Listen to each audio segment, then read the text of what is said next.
নরেন্দ্রপুর থানার অন্তর্গত নোনা জয়কৃষ্ণপুরে গতকাল রাত ৮টা নাগাদ আমরা যেখানে দাঁড়িয়ে রয়েছি সেই রাস্তার পাশের এই যে অংশ রয়েছে এখানেই কিন্তু এক ব্যক্তির দেহ পড়ে থাকতে দেখেন স্থানীয় বাসিন্দারা যেটা বলছেন যে রাস্তার পাশে ঠিক এই জঙ্গলের মধ্যেই এক ব্যক্তির দেহ তারা প্রথমে দেখতে পান এবং তৎক্ষণাৎ তারা নরেন্দ্রপুর থানায় খবর দেন। নরেন্দ্রপুর থানার পুলিশ ঘটনাস্থলে আসার পর সেই ব্যক্তির দেহ উদ্ধার করা হয়।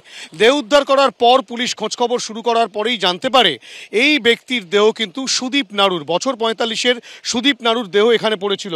এখনো পর্যন্ত রক্তের দাগ এখানে স্পষ্ট রয়েছে এবং তার পাশেই কিন্তু যে ঝোপ রয়েছে সেই ঝোপের মধ্যেই সুদীপ নাড়ুর দেহ ফেলে রাখা হয়েছিল।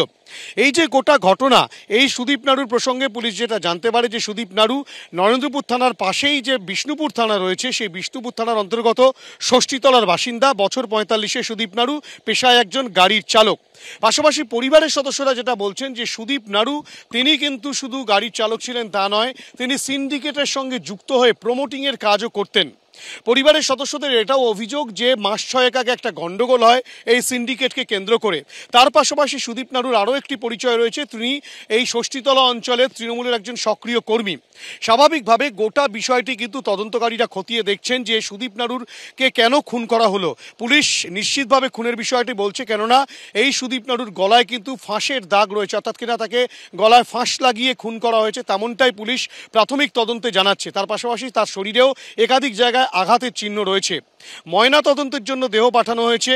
ঠিক কিভাবে খুন সেই বিষয়টা যেমন স্পষ্ট হবে, তার পাশাপাশি তদন্তকারীরা খতিয়ে দেখতে চাইছেন যে এই সুদীপ নাড়ুর দেহ এখানে কি ফেলে রাখা হয়েছিল, নাকি এখানেই খুন করা হয়েছিল, নাকি অন্যত্র কোথাও খুন করে তারপরে এখানে ফেলা হলো। কে বা কারা এই ঘটনার সঙ্গে যুক্ত রয়েছে, এই ঘটনার নেপথ্যে রাজনৈতিক কোনো কারণ রয়েছে নাকি ব্যবসায়িক শত্রুতা, সমস্ত বিষয়টাই তদন্তকারীরা খতিয়ে দেখছেন তেমনটাই পুলিশ সূত্রে খবর।